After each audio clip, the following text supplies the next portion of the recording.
ത്രിയേക ദൈവത്തിന് സ്തുതി.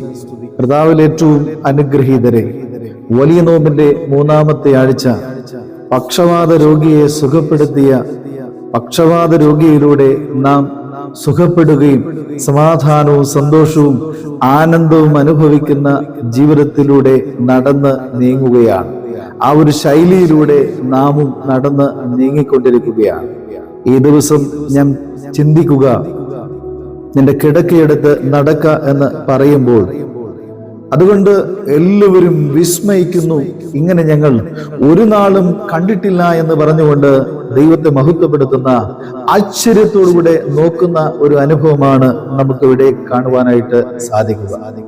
നമ്മുടെ ജീവിതത്തിലേക്ക് ഒന്ന് തിരിഞ്ഞു നോക്കുമ്പോൾ എത്രയെത്ര വിസ്മയിക്കത്തക്ക വിധം, എത്രയെത്ര മഹത്വപ്പെടുത്തിയാലും മതിയാകാതെ വണ്ണം നന്മകൾ സർവശക്തനായ ദൈവം ചൊരിഞ്ഞു തന്ന് നമ്മെ ഓരോ ദിവസവും നടത്തുന്നു എന്ന് ചിന്തിക്കുവാനായിട്ട് ഈ സമയം വിനിയോഗിക്കണം.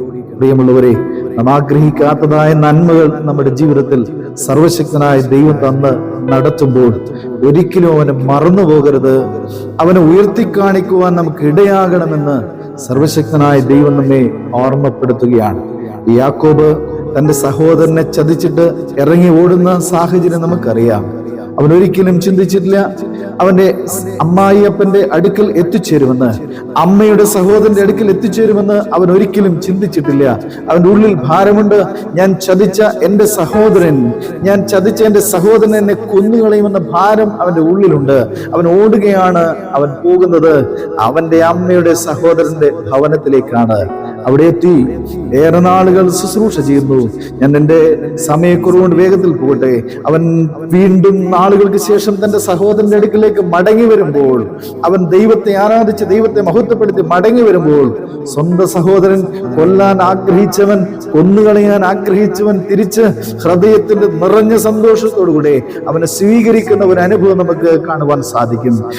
സമ്മാനങ്ങളും ഒത്തിരി നന്മകൾ ലഭിച്ചതിൽ നിന്ന് സഹോദരന് കൊടുക്കുവാൻ തയ്യാറാകുമ്പോഴും അവൻ പറയുന്നത്, എന്റെ സഹോദര, എനിക്ക് നിന്നെ മാത്രം മതി, എനിക്ക് ഒത്തിരി നന്മകൾ സർവശക്തനായ ദൈവം തന്നിട്ടുണ്ട് എന്ന് പറഞ്ഞുകൊണ്ട് സഹോദരനെ കെട്ടിപ്പിടിച്ച് ചുംബിച്ച് അവനോട് ചേർന്ന് നിൽക്കുന്ന ഒരു അനുഭവം നമുക്ക് കാണുവാൻ സാധിക്കുന്നു.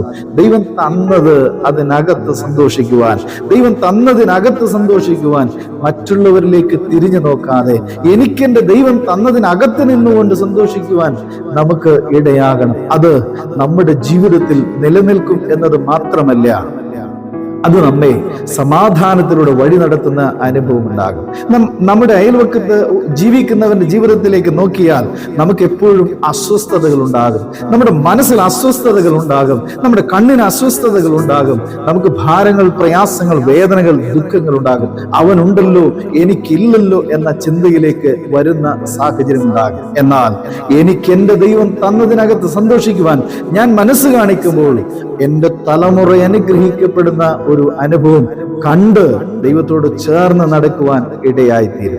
പ്രിയമുള്ളവരെ, ഈ നോമ്പിന്റെ അനുഭവങ്ങളിലൂടെ നാം നടന്നു നീങ്ങുമ്പോൾ ചിലപ്പോൾ നമുക്ക് വലിയ ഭവനമൊന്നും ഉണ്ടായി എന്ന് വരികയില്ല, 2 നില കെട്ടിടം ഉണ്ടായി എന്ന് വരികയില്ല, BMW കാർ നമുക്കുണ്ടായി എന്ന് വരികയില്ല. എന്നാൽ ദൈവം തന്നതിനകത്ത് സന്തോഷിക്കുവാൻ നമുക്ക് ഇടയാകണം.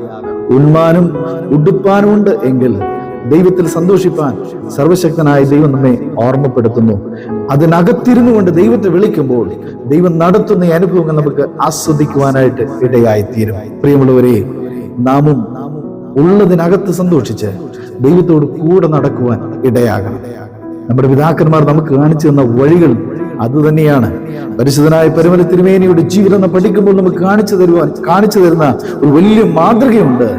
ഉള്ളതിനകത്ത് സന്തോഷിക്കുവാൻ, ദൈവസന്നിധിയിലിരുന്ന് കരഞ്ഞ് കണ്ണുനീരൊഴുക്കി പ്രാർത്ഥിച്ച് സർവശക്തനായ ദൈവത്തിൽ നിന്ന് വാങ്ങിച്ചെടുക്കുന്ന ഒരു വലിയ ജീവിത ശൈലി പരിശുദ്ധനായ പരിമല തിരുമേനി നമുക്ക് കാണിച്ചു തന്നിട്ടുണ്ട്. അവനുള്ളതുകൂടെ എനിക്ക് വേണമെന്നൊരു ശൈലിയല്ല കാണിച്ചു തന്നത്, മറിച്ച് എനിക്ക് എന്റെ ദൈവം തരുമെന്ന പൂർണ്ണ ബോധ്യത്തിൽ ദൈവസന്നിധിയിൽ മുട്ടുമടക്കി പ്രാർത്ഥിക്കുന്ന ഒരു അനുഭവം, ദൈവം തന്നതിനകത്ത് സന്തോഷിക്കുന്ന, ആ തന്നതിനകത്ത് മുട്ടുമടക്കി സന്തോഷിക്കുന്ന, അതിനകത്ത് കൈവിരിച്ച് ദൈവത്തെ ആരാധിക്കുന്ന ഒരു അനുഭവം പരിശുദ്ധ പിതാക്കന്മാർ നമ്മെ പഠിപ്പിച്ചിട്ടുണ്ട്. അങ്ങനെ നമുക്ക് സന്തോഷിച്ച് സമാധാനത്തോടെ ഐശ്വര്യമായ ജീവിതം മുന്നോട്ട് കൊണ്ടുപോകുവാൻ ദൈവത്തിന്റെ പരിശുദ്ധാത്മാവ് നമ്മെ സഹായിക്കട്ടെ എന്ന് ഓർമ്മപ്പെടുത്തിക്കൊണ്ട് ഞാൻ വാക്കുകൾ ചുരുക്കുന്നു. ദൈവം നമ്മെ അനുഗ്രഹിക്കട്ടെ.